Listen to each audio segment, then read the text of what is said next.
오늘 말씀의 제목은 더 크고 온전한 장막이란 제목으로 말씀 나누기를 원합니다.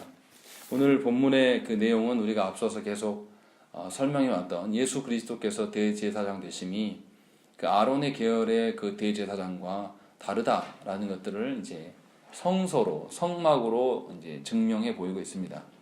그래서 1절부터 10절까지는 이 땅의 성막의 그 한계가 무엇인가를 이야기를 하고 있고 11절부터 뒤로는 예수께서 거하시는 예수께서 올라가신 저 하늘의 성막이 어떠한 것이고 그것에 대한 그 효능이 무엇인가, 그리고 예수께서 그 성막 가운데 들어가시기 위하여서 자기 피를 흘리심으로 예수께서 이루신 그 속죄의 은혜가 무엇인가를 지금 9장 전체에서 설명하고 있는 것입니다.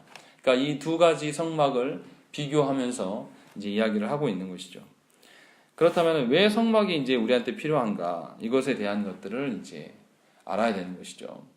먼저 우리가 성막을 이야기하기 전에 이제 언약에 대해서 이제 한번 우리가 생각을 해봐야 됩니다.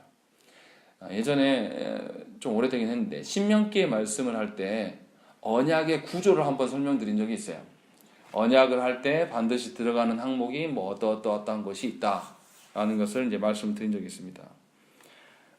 이 처음에 뭐가 들어가냐면 이제 이 언약의 당사자가 누구냐라는 어떤 그 하나님의 자기 선언이 들어갑니다. 그래서 어떻게 하냐면 나는 너희의 하나님 여호와다, 야훼다라는 구문이 들어가는 것이죠. 십계명도 어떻습니까? 나는 너를 애굽으로부터 인도하여낸 너희 하나님 여호와다라는 것을 먼저 선언하시죠. 그리고 두 번째는 뭐냐면 역사적으로 내가 너한테 어떻게 했다, 어떻게 해왔던 분이다라고 해서 너희를 종되었던 애굽에서 구원하여 내었다라는 것을 이제 같이 언급을 하시는 것입니다. 그리고 이제 그 언약의 내용들, 언약에서 통해서 지켜야 될 바들이 무엇인가를 항목별로 십계명을 생각하시면 이제 10가지 계명들 주는 것처럼 그 언약의 규정들을 주고 있는 것이죠. 성경에서는 이제 그 언약의 규정들이 어디 나옵니까? 레위기와 민수기와 신명기에 이제 확실히 알 수가 있는 것이죠.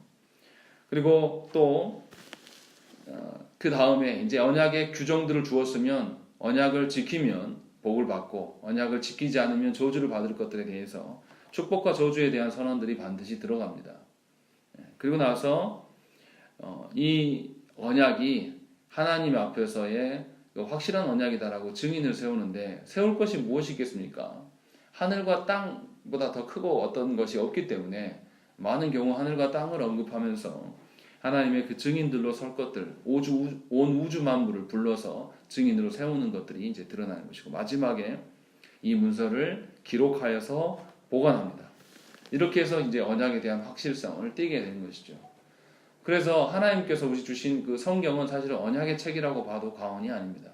하나님께서 언약을 맺으신 구간마다 이러한 규례들이 이제 드러나는 것이죠.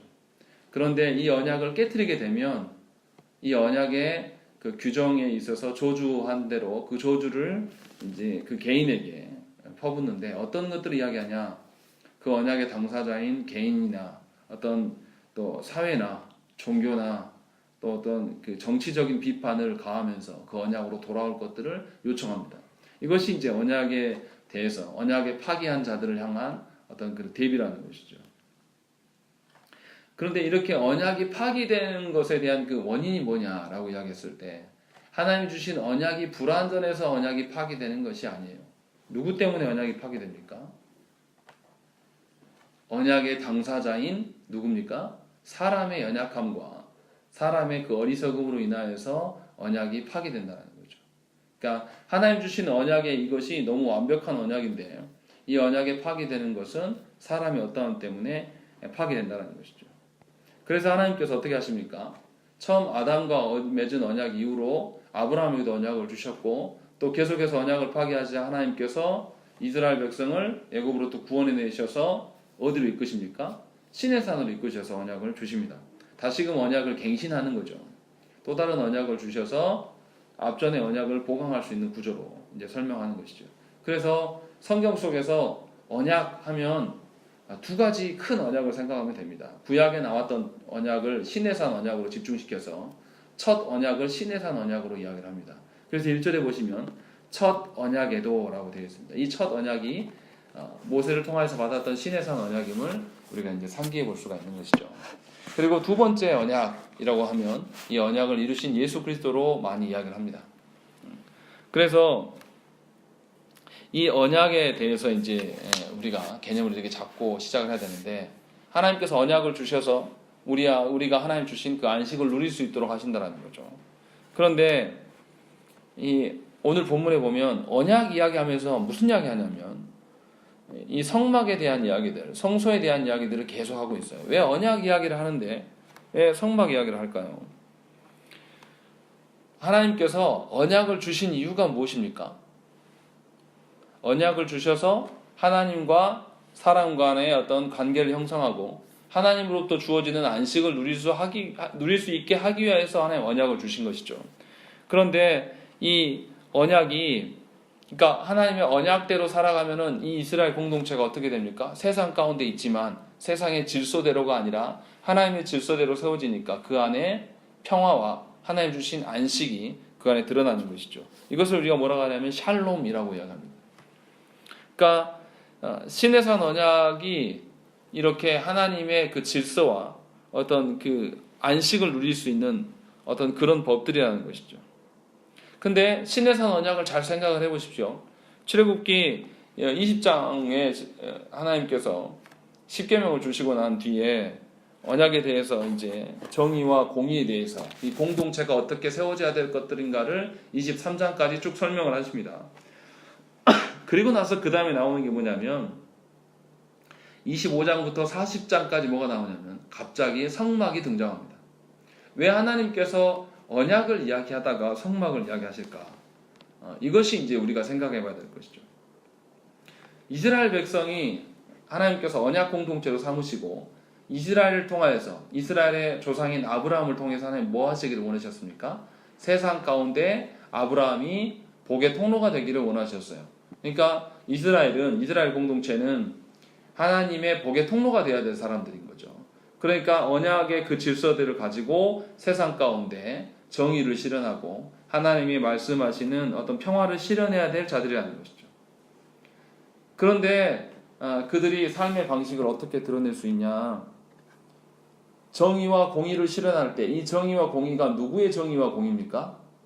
하나님의 정의와 하나님의 공의예요. 사람이 생각하는 어떤 사회적인 정의와 공의를 말하는 게 아닙니다. 하나님이 주시는 질서와 하나님이 주신 공의로 말미암아 실현되는데, 이 하나님의 질서와 정의와 공의를 어디서 배웁니까? 어디서 교정받습니까? 바로 예배를 통하여서 교정을 받을 수가 있다는 것이죠. 그래서 이 언약 공동체가 언약을 깨트려짐으로 말미암아서 언약 안에서 벗어나면 하나님께서 이 제사, 예배를 통하여서 다시금 이 언약을 수정케 하시고 다시 교정케 하시는 방식으로 하나님께서 언약을 주셨단 말이죠. 제사법을 주셨다는 것이죠. 그래서 그 제사가 시행되는 장소가 어디냐? 바로 성막이라는 것입니다. 그러니까 성소에 나아가면 하늘에 계신 그 하나님이 이 땅 가운데 임재하시는 장소가 성소가 되는 것이고, 그 하나님 앞에 서게 되면 내가 언약 백성이구나 라는 걸 확인받을 수 있고 하나님으로부터 말미암아 다시 교정받을 수 있는 것이 성소가 되는 것이죠. 그러니까 하나님께 나아갈 때 어떻게 합니까? 나의 틀어진 죄악들을 먼저 하나님께 고백하고 나아가야 돼요. 제사장들도 어떻게 하죠? 백성들의 어떠한 일들을 하기 이전에 먼저 자신을 정결케 한 다음에 하나님께 나아가는 거죠. 이게 뭐냐면 하나님 주신 언약에서 뒤틀려진 자들이 성소에 나아가서 하나님 앞에 나아가서 자신이 교정받는 구조로 이제 서게 된다는 것이죠. 그러니까 하나님의 언약과 하나님 주신 성소와 하나님 허락하신 예배가 다 연결되는 거죠. 거기에서 하나 더 나가면 이 언약 백성 공동체들이 살아가는 삶까지도 이게 다 연결되어 있는 거예요. 하나로. 언약과 예배가 시행되는 성소와, 그러니까 예배죠. 예배와 삶이 다 연결되어 있는 거죠. 그 연결의 중심이 뭐가 있냐면 바로 성막이 있는 거예요. 그래서 성막이 어디에 있었습니까? 이스라엘 공동체 가운데 가장 가운데 있었어요. 광야에서 이스라엘 백성들이 진행하고 머물 때 광야에 뭐가 있습니까? 아무것도 없어요. 광야에 다른 민족들도 없고 자기들만 있단 말이죠. 그런데 거기에서 언약의 주권자이시고 언약을 보호하시고 보존하시는 분이 누구시냐? 하나님이시다라는 걸 나타내기 위해서 하나님 멀리 계신 분이 아니라 우리 가운데 와 계신다. 아, 우리랑 함께 살려고 오신 분이구나라는 것을 확증하려고 이스라엘 공동체의 장막 중에서 한 가운데 거기에서 하나님이 임재하심을 드러내는 장소가 바로 성막이었다는 거죠. 그러니까 그런 개념으로 성막을 우리가 보게 되면 분명히 하나님의 그 약속을 다시 교정하는 장소로서의 성막, 또 하나님을 만날 수 있는 장소로서의 성막, 또 우리의 예배의 근원 되시는 하나님을 볼 수 있는 성막으로 우리가 볼 수 있다라는 것이죠. 그래서 오늘 이 이제 9장에서 성막에 대한 언급들을 합니다. 그런데 성막에 대해서 이제 성막의 형태를 잠깐 언급을 해요. 2절에도 있고 쭉 이렇게 언급하는데, 먼저 우리가 성막의 구조를 한번 생각을 해보셔야 돼요. 성막에 가면 성막 뜰이 있습니다. 성막을 안에 들어가기 전에, 텐트 안에 들어가기 전에 뜰이 있어요. 뜰에 뭐가 있습니까? 두 가지가 있어요. 뭐가 있습니까? 번제단이 있습니다. 번제단. 짐승을 태울 제단을 그 텐트 안에서 태울 수는 없잖아요. 그럼 텐트 홀라당 타버릴 거 아닙니까? 그리고 이 번제단을 해서 짐승을 태우기 전에 제사장이 어떻게 해야 되죠? 더러운 손으로 하면 됩니까? 안 됩니까? 안 되죠. 그럼 제사장이 씻어야 될 곳이지 않겠습니까? 그래서 제사장이 그 씻을 수 있는 물두멍이 거기에 있는 것이죠. 그러니까 성막 입구에 물두멍을 둬서 거기에 물을 담아놓은 거죠. 그래서 거기에다가 제사장들이 이제 손을 씻고 닦았습니다. 그리고 이제 성막 안으로 들어가면 성막은 안에는 공간이 두 개의 방으로 나눠져 있죠. 무엇과 무엇입니까? 성소와 지성소로 나눠져 있습니다. 그러면 물두멍에서 딱 들어가면 뭐부터 만나죠? 지성소가 먼저입니까? 성소가 먼저입니까? 네, 성소가 먼저 있는 것이죠. 그럼 성소 안에는 뭐가 있죠? 첫 번째 방인 성소 안에는 뭐가 있습니까? 하나님께 그 떡을 바치는 뭐가 있죠? 진설대가 있는 거죠. 진설병을 이제 올려놓은 진설병이 있고, 그 다음에 그것을 밝힐 수 있는 금 촛대 그 향이 있습니다. 그리고 이 제단에 향을 피우는 그 제단이 또 있는 것이죠. 향을 피워서 그 향이 가득해서 하나님의 임재를 가리워지는 그런 방식으로 그곳에 있는 것이고, 두 번째 방인 이제 지성소로, 성소에서 지성소로 나눠지는 것이 뭐죠? 휘장으로 막아놓은 것이죠. 그런데 이제 이 지성소가 있는데, 지성소 안에는 뭐가 있냐면 언약궤가 있습니다. 이 언약궤 안에는 뭐가 있죠? 세 가지가 있어요. 하나님께서 이스라엘의 백성을 구원하셨다는 증표로서 세 가지를 넣어놨죠. 하나는 뭡니까? 항아리긴 항아리인데 뭘 담은 거예요? 만나를 담은 항아리가 있고, 그 다음에 또 아론의 쌍난 지팡이가 거기 있고, 또 하나는 가장 중요한 뭐가 있습니까? 시내산에서 언약을 받은 그 두 돌판이 거기에 이제 있는 것이죠. 그리고 나중에 이제 이 만나와 이제 아론의 지팡이는 이제 없어집니다. 다윗 시대 가면 이제 없어져요. 존재가 나타나지 않아요. 그리고 두 돌판만 이제 남는 그런 구조가 되는 것이죠. 여하튼 이제 이런 식으로, 그리고 그 언약궤 안에 그 언약궤를 덮는 뚜껑이 있어요. 그 뚜껑이 뭐냐면 시은소, 시은좌 이렇게 이야기합니다. 은혜를 베푸는 곳이다 라고 해서 시은소라고 이야기를 합니다. 그런데 시은소 그 뚜껑 위에 하나님이 좌정하신다 이런 개념을 갖고 있어요. 그러니까 언약궤를 위에 뚜껑이 있고 그 뚜껑 위에 하나님이 앉으신다, 임재하신다 이런 개념으로. 그러니까 하나님이 임재하심을 보필하는 두 천사가 필요하죠. 그래서 시은소 그 뚜껑 양 옆에는 뭐가 있냐면 천사가 이렇게 서 있는 형상이 있어요. 어떤 형상인지는 몰라요. 성경에서 말하지 않기 때문에. 그런데 그 형상이 두 날개를 펴고 있는 그 형상입니다. 그래서 하나님이 앉아 계시고 양옆에 천사가 하나님 마주보고 이렇게 날개를 펴고 있는 형상을 우리가 떠올리면 됩니다. 그러니까 그런 방식으로 하나님께서 그곳에 임재하신다라는 것이 이제 성막의 개념인 것이죠. 제가 왜 이렇게 구구절절 설명을 하냐면 9장의 그 내용들이 다 그 내용이에요. 그래서 뭐라고 되어 있습니까? 1절에 보면 첫 언약에도 섬기는 예법과 세상에 속한 성소가 있었다라고 이야기하는 것이죠. 분명히 하나님께서 언약만 주신 것이 아니라 언약을 교정할 수 있는 그 성막을 주셔서 그 안에서 어떻게 하나님께 제사를 드릴 것들에 대한 법도들, 또 그리고 하나님의 성소로 말미암아서 이 언약을 다시 복구할 수 있는 그런 것들을 이야기를 하시죠. 그래서 2절에 보시면 예비한 첫 장막이 있고 그 안에 등잔대와 상과 진설병이 있으니 이는 성소라 일컫고 또 둘째 휘장 뒤에 있는 장막을 지성소라 일컫나니 라고 하면서 제가 말씀드린 대로 이렇게 쭉 이렇게 설명되고 있는 것을 우리가 볼 수가 있는 것이죠. 그러니까 광야 가운데 아무것도 없고 하나님이 보이지 않기 때문에 오히려 하나님의 그 보이지 않음 때문에 더 두려워할 수 있는 그들에게 하나님께서는 친히 성막을 만들게 하셔서 당신의 언약을 보존할 수 있는 하나님의 임재 장소를 그들에게 보이셔서 하나님이 멀리 하늘에 계시는 것이 아니라 우리 가운데 와 계신다라는 것을 깨닫게 하시기 위하여서 이 성막을 주셨다는 것이죠. 그러니까 성막의 의미가 뭐냐면 어떤 장소적인 개념으로만 생각하시면 곤란해요. 장소적인 개념으로서가 아니라 물리적인 개념으로서가 아니라 하나님이 우리 가운데 와 계신다라는 개념으로 이제 보는 것이죠. 우리가 더럽고 추악하기 때문에 하나님 앞에 우리가 설 수 없어요. 그래서 성막은 어떻게 하죠? 성막과 이스라엘의 텐트 간에는 간격이 있어요. 간격이 있습니다. 함부로 못 들어가요. 일정한 거리를 두게 하셨어요. 항상 우리의 죄 때문에. 그러나 하나님은 그러함에도 불구하고 친히 우리를 만나주시고 우리를 교정하시기 위해서 우리 가운데 오셨다라는 것에 대한 확증이 바로 성막인 것이죠. 그러니까 이스라엘이 느끼는 이 성막이라는 것은 하나님의 임재의 장소고 자신의 존재와 자신의 어떤 그 부패함의 방지의 그 조건으로서 성막인 것입니다. 그러면 성막과 하나님께서 처음 주시려고 했던 그 복과의 관계를 우리가 한번 생각을 해봐야 돼요.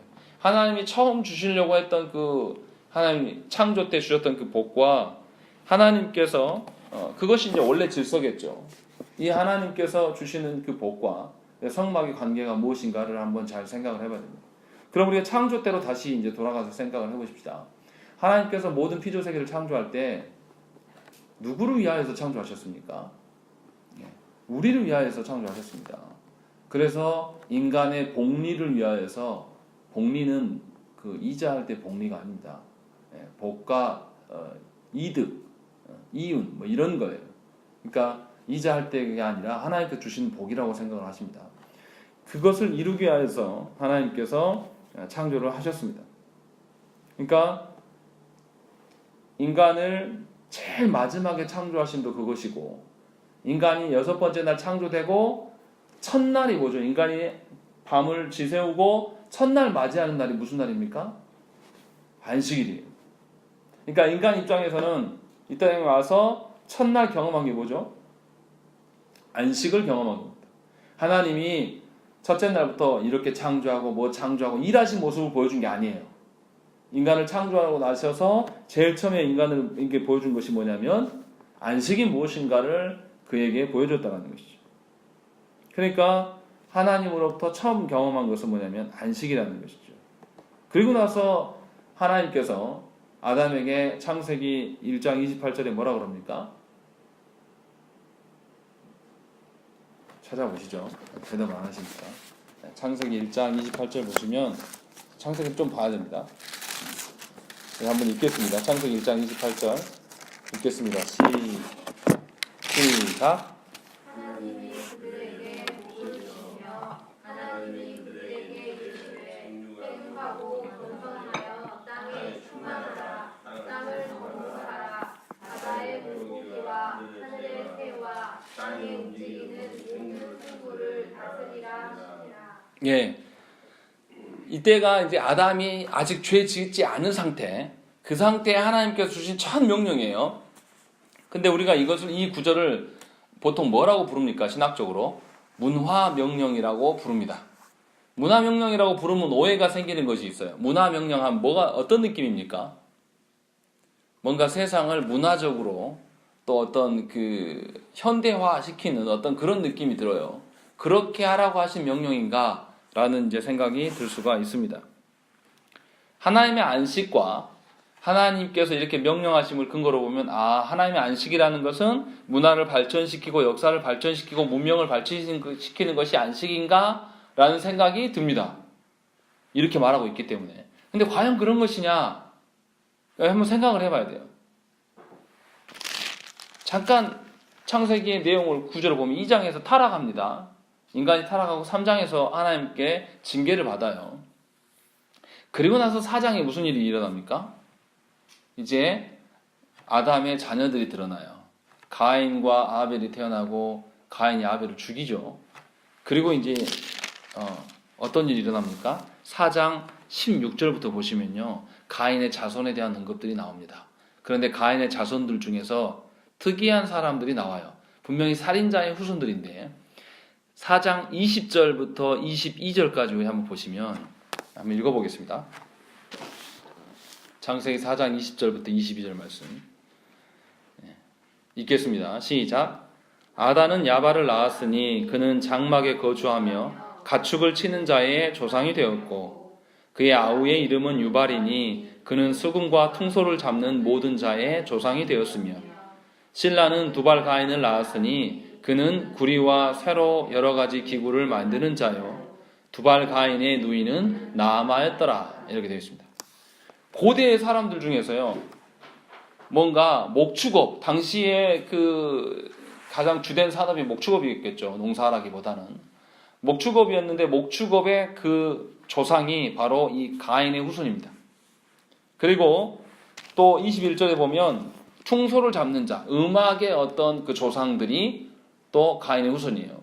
그리고 22절에도 보면 여러 가지 기구를 만드는 사람, 그러니까 어떤 뭐 도구를 쓰는 거, 우리식으로 말하면 과학이라고 할 수도 있겠죠. 그것에 대한 조상이 누구냐면 바로 가인의 후손들이에요. 그러니까 앞에서 1장 28절에 말했던 그 문화명령으로 보면 이 사람들이 이룬 겁니까? 이루지 않은 겁니까? 이루어가는 것처럼 보입니다. 그런데 무슨 일이 일어납니까? 23절 보시면 23절과 24절을 읽겠습니다. 시작. 아다와 실라여 내 목소리를 들으라. 람에게 아내들이여 내 말을 들으라. 나의 상처로 말미암아 내가 사람을 죽였고 나의 상함으로 말미암아 소년을 죽였도다. 가인을 위하여는 벌이 7배일진데 라멕을 위하여는 벌이 77배이리로다 하였더라. 라고 되어 있는 것이죠. 이게 말도 안 되는 게 문화명령을 이룬 것 같은데 바로 뒤에 뭐냐면 살인자가 나와요.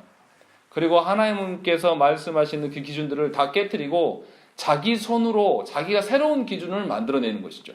그리고 이것이 법이다 라고 이야기를 하고 있는 것입니다.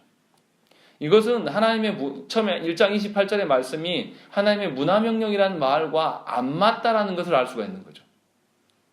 맞지 않다라는 것을 일단 힌트를 얻을 수가 있는 거예요. 왜냐하면 하나님께서 만약에 문화명령으로 정말로 문화를 번창시키고 뭔가 문명을 번성시키면 거기 안에서 하나님의 어떤 것이 드러날 것이냐, 그런 방식으로 보면 곤란하다라는 거죠.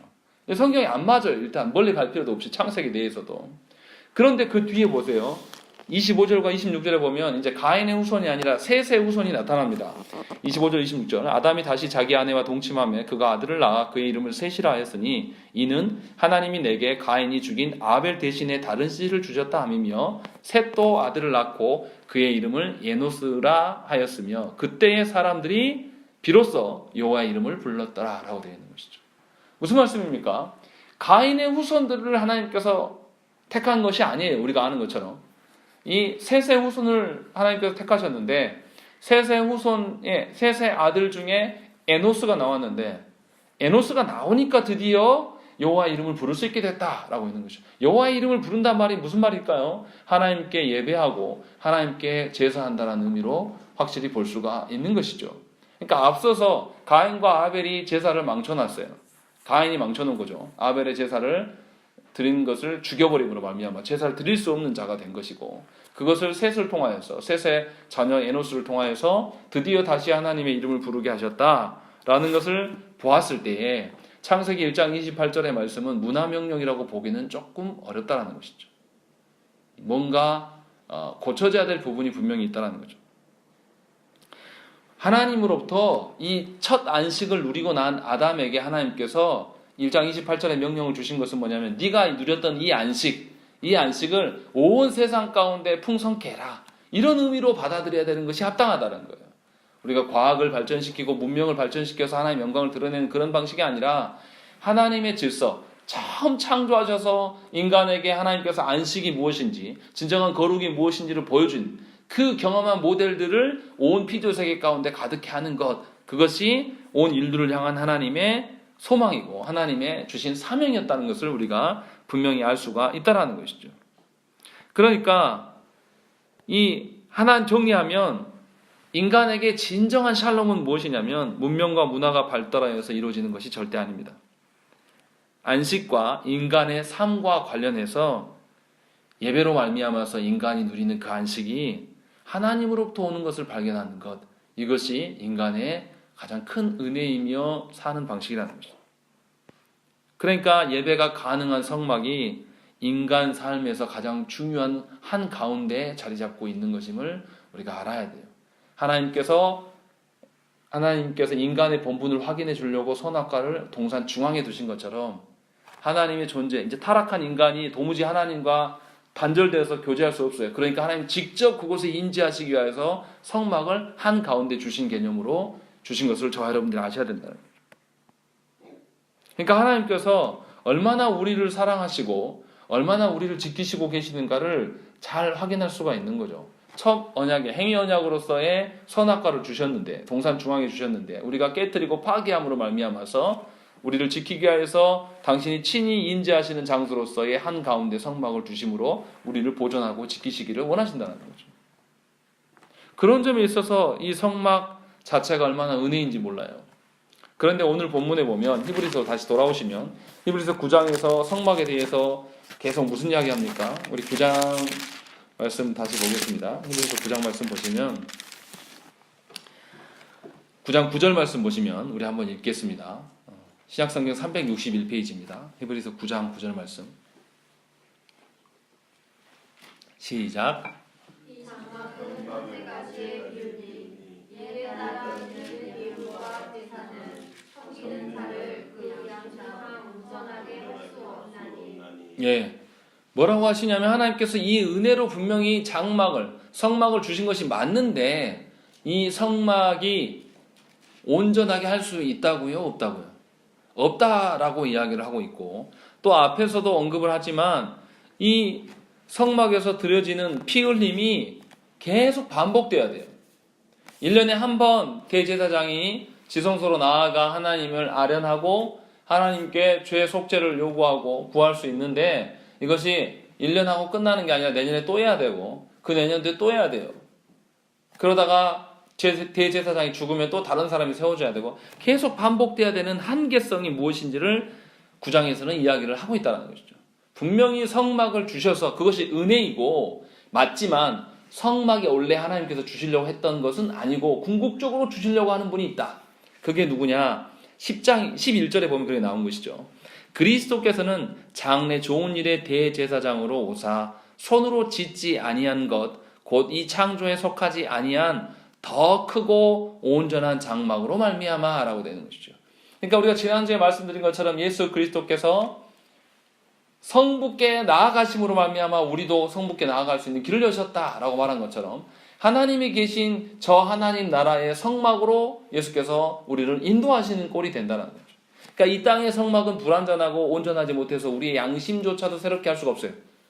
그런데 예수 그리스도로 말미암아서 보여주는 성막, 예수 그리스도께서 저 천상의 성막으로 우리를 이끄시는데 그 성막에 가셔서 피 흘리심이 뭐냐면 단번에 한 번의 피 흘리심으로 끝내는데 그가 바로 예수 그리스도시라는 거죠.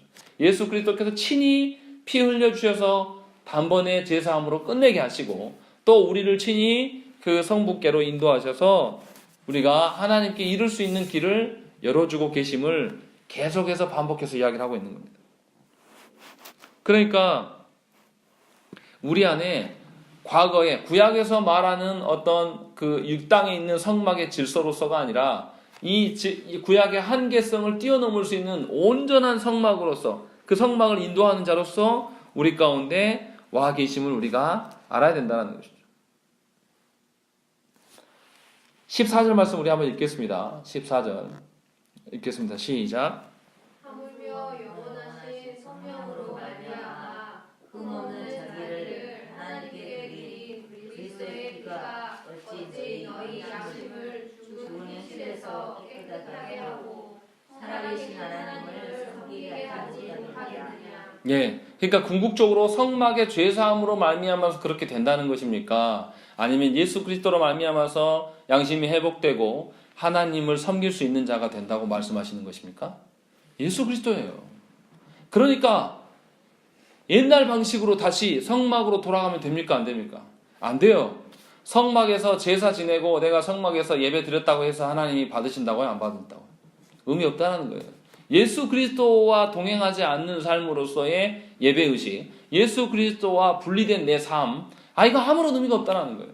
내가 주일 성수했으니까, 내가 11조 생활을 하고 있으니까, 내가 어떤 교회에서 직분자니까 하나님 앞에서 어떤 양심의 자유를 얻고 하나님 앞에 온전한 자로 설 수가 절대 없다라고 지금 히브리서 기자가 우리한테 이야기를 하고 있는 거예요.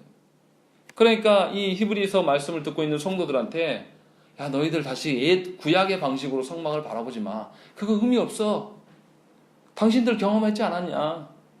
그 성막 안에서 여러분들이 반복적으로 제사를 지내고 계속 양의 피를 흘리는 것들, 그로 인해서 네가 정말 자유했냐? 그럴 수 없지 않았냐? 그리고 계속 반복되는 것이 얼마나 번잡하고 힘든 일이냐? 하나님께서 예수 그리스도를 말미암아서 이 모든 것을 다 해결하셨고, 그로 말미암아 우리가 저 하늘의 성막으로 옮겨짐을 받게 되고, 저 하늘의 성막에서 누구를 만난다? 성부를 만나면서 온전한 자유함으로 이제 우리 안에서 선한 것을 이룰 수 있도록 예수 그리스도의 의로 말미암아서 성부께 우리가 나아갈 수 있는 구조가 돼서 이제 우리가 하나님을 섬길 수 있는 구조가 되지 않았냐? 그게 바로 예수 그리스도지 않냐? 그 예수 그리스도께서 온전하게 하신, 그 예수 그리스도께서 성막으로 인도하심, 어린 양 되어주심, 이것이 우리 안에 있는데 왜 다른 길로 가려 하느냐? 예수를 부인해서는 절대 안 된다. 예수를 부인한 예배도 있을 수가 없는 것이고 예수 그리스도를 부인한 삶도 있을 수가 없다라고 지금 우리에게 설득하고 있는 거예요. 앞에서도 8장에서도 우리가 지난주에도 충분히 이 예수 그리스도가 어떠한 존재이신가를 우리한테 설명하셨지만 다시금 성막과 연관지어서 그들의 예배와 그들의 삶과 연관해서 예수 그리스도가 절대적으로 예배 가운데 필요하시고 예수 그리스도가 절대적으로 삶의 주인 되실 수밖에 없음을 우리에게 입증해 주고 있는 것입니다.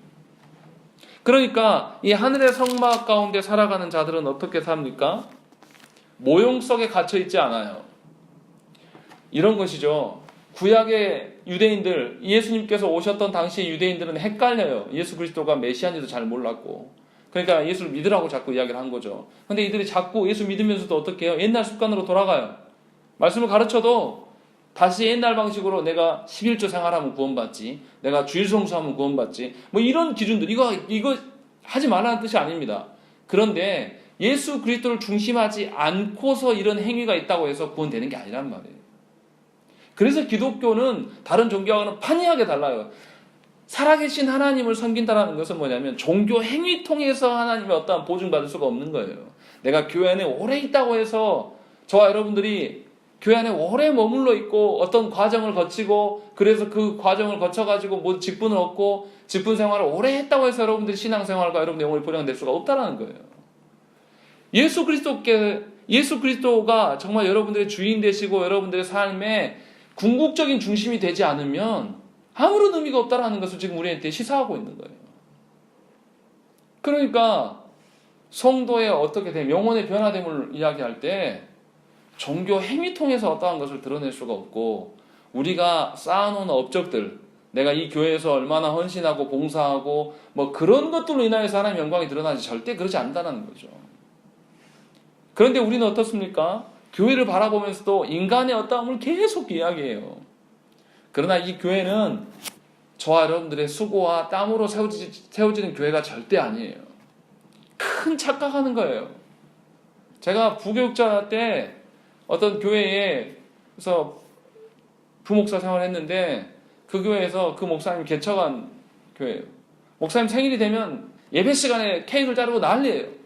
그 목사님이 얼마나 헌신했는지 그거를 간증문 써서 내라 그러고 그게 무슨 의미가 있습니까? 그 교회를 목사가 세웠습니까? 또는 그 교회에 있었던 오래 계셨던 원년 멤버였던 장로님들이나 권사님들이 그 교회를 세웠습니까? 그렇게 세워지지 않는다라니까요. 그것은 그렇게 세워졌다라면 이미 하나님께 세우신 교회가 아니에요. 그거는 인간의 공동체일 뿐인 것이지 아무런 의미가 없는 거예요. 우리 안에 오로지 예수 그리스도만 드러나야 되는 거예요. 성화됨이 무엇입니까? 하나님께서 저 하나님 나라에 상급을 주시겠다라고 성경에서 분명히 이야기해요. 하나님 나라에서 받을 상급이 뭘까요? 하나님 나라 갔는데 내가 이 땅에서 잘해놔가지고 내가 저축해놓은 거 그거를 따먹는 그런 구조면 그게 상급일까요? 그런 것이 아니죠. 내가 이 땅에서 신자답게 살아가고 내가 하나님의 어떠함을 드러낼 수 있는 것은 누구의 의로 말미암아 가능합니까? 예수 그리스도의 의로 말미암아 가능해요. 나의 어떠함이 아니라. 그러니까 예수 그리스도로 말미암아 살아낸 인생을 살고 온 자들, 그런 자들에게 분명히 하나님의 상급을 주실 거예요. 근데 그 상급을 더 많이 주시겠죠. 주시면 뭐가 드러나겠습니까? 내가 드러납니까? 예수 그리스도가 드러납니까? 예수 그리스도가 드러나는 거예요. 그것이 상급이에요. 그러면 이 예수 그리스도의 상급이 드러나게 되면 어떻게 되는 거죠? 거기에 함께 참여한, 내가 상급은 적게 받았어요. 하나님 나라 가서. 그런데 예수 그리스도의 의의가 적게 드러나요. 그러면 이 사람이 더 많이 드러난 예수 그리스도의 상급을 보면서 질투하고 시기하겠습니까? 그렇지 않죠. 오히려 내가 그렇지 못함에 대해서 부끄럽게 여기고 저 사람으로 말미암아, 나는 못 되더라도 저 사람으로 말미암아 예수 그리스도의 의가 풍성히 드러난 것에 대해서 오히려 하나님께 감사하고 함께 하나 되는 상급을 누릴 수가 있는 구조가 되는 것이죠. 그것이 하나님 나라의 상급이에요. 우리가 생각하는 이 땅에서 어느 집사가, 어느 권사가 더 헌신했네, 어쩌네 하고 막 질투하고 이런 것이 상급일 수가, 그런 방식으로 서는 것은 그리스도가 중심이지도 않는다라는 것이죠.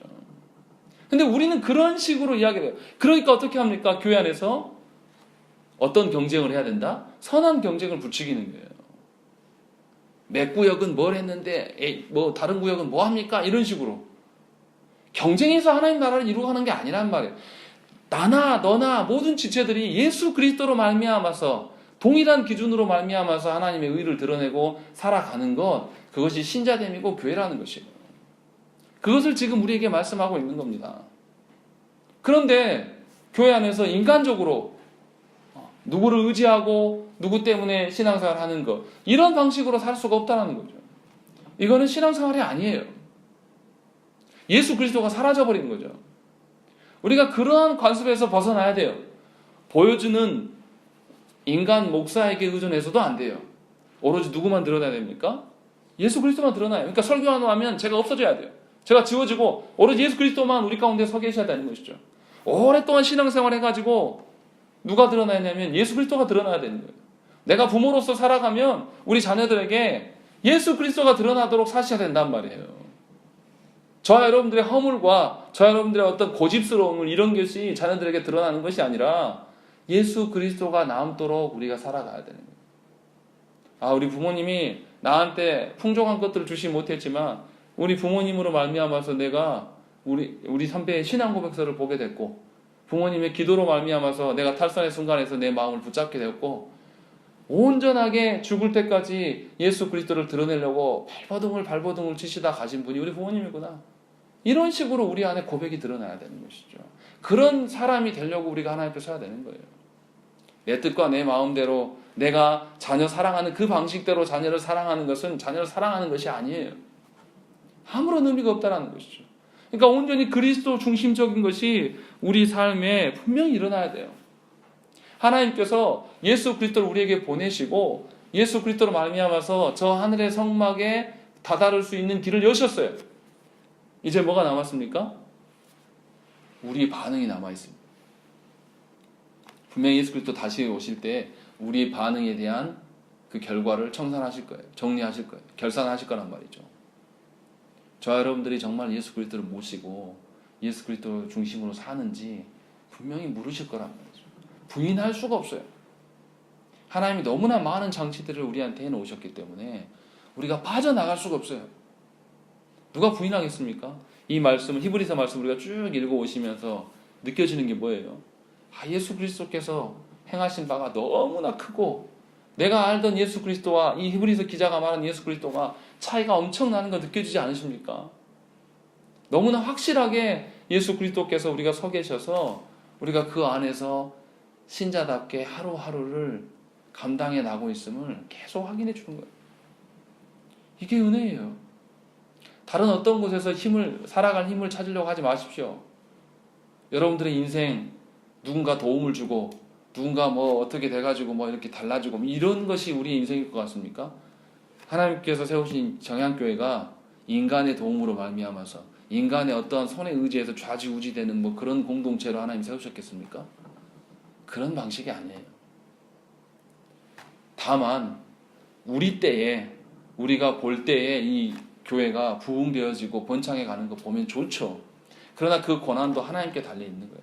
우리 때가 아닐 수도 있어요. 그러나 우리가 다 할 수 있는 최선은 뭡니까? 우리 때가 아니라면 우리 자녀들이 온전하게 그리스도인으로 설 수 있도록 최선을, 지금 하나님께서 우리 공동체 안에 들어와 있는 영혼들에게 우리가 최선을 다하는 거예요. 우리의 노력으로 되는 것은 아니지만 그리스도 중심을 두고 살아가는 삶이 무엇인지를 우리가 애쓰면서 보대끼면서 살아가는 거예요. 그러면 하나님이 우리가 보지 못해도 하나님 분명히 열매를 주실 거란 말이죠. 그것을 저는 그렇게 생각을 해요. 제때에 그것을 보는 것도 좋지만 제때에 번창해서 꽃을 피워서 우리의 후손 때에는 부패를 보기보다는 차라리 좀 더디게 피더라도 바른 신자로 살아서 우리 자녀들이 어렸을 때부터, 제가 아는 목사님은 중고등학교 때 자기 동생한테 하이델베르그 웨스트민스터 신앙고백서, 벨직 신앙고백서를 가르쳤어요. 중고등학교 자기 동생한테. 놀랍지 않습니까? 그런 일들이 저는 일어나기를 소망해요. 그런 일들을 하나님 주십시오. 우리 자녀들의 입술 속에서 벌써 어렸을 때부터 하나님에 향한 그 고백들, 하나님께 주신 우리의 보물들을 확인하고 그거에 대해서 같이 읽어가면서 고민하는 그런 아이들, 그런 모습들이 우리 공동체에 있어지기를 늘 기도하고 있다는 거죠. 그것이 우리의 열매예요. 확실한 열매. 변함없이 하나님께서 우리에게 확인받을 수 있도록 주신 확실한 열쇠. 성도가 더 많아지고 어떤 다른 열매들은 우리 주권 안에 있지 않아요. 하나님께 맡겨져 있는 것이죠. 그러니까 우리가 인간적인 방편으로 사람이 많고 적음으로 인해서 우리 마음이 휘달리는 그런 것이 아니라 예수 그리스도의 중심으로 예수께서 하시는 것만큼 우리가 그 안에서 만족하면서 예수님을 사랑함으로 말미암아 우리가 서 나아가야 되신다는 거죠. 그것을 지금 우리에게 주고 계신다는 것이죠. 그래서 27절에 뭐라 그럽니까? 우리 한번 읽겠습니다. 27절 말씀 시작. 한번 죽은 것은 사람에게 뒤있을 것이고 그 후에는 심판이 있으리니. 네, 누구나 다 마지막 때가 올 것이다.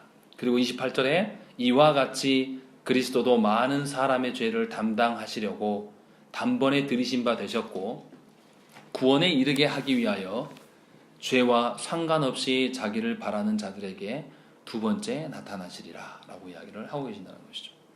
분명히 죄와 상관없이 자기를 바라는 자들, 나의 어떠함, 내 지금 현재 내 모습과 내 가정의 내 자녀의 어떠한 모습 상관없이 예수 그리스도를 바라고 소망하는 자들에게 분명히 역사하시고 인도하실 것이다 라는 것들에 대한 약속을 우리에게 하고 계신다는 것이죠.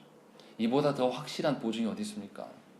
예수께서 저와 여러분들을 기억하시고 만나 주시겠다라고 말씀하시는 것이죠. 그래서 우리가 이것을 붙들고 이 약속을 붙들고 예수 그리스도를 중심으로 살아가는 저와 여러분 되시기를 간절히 축원합니다. 함께 기도하겠습니다.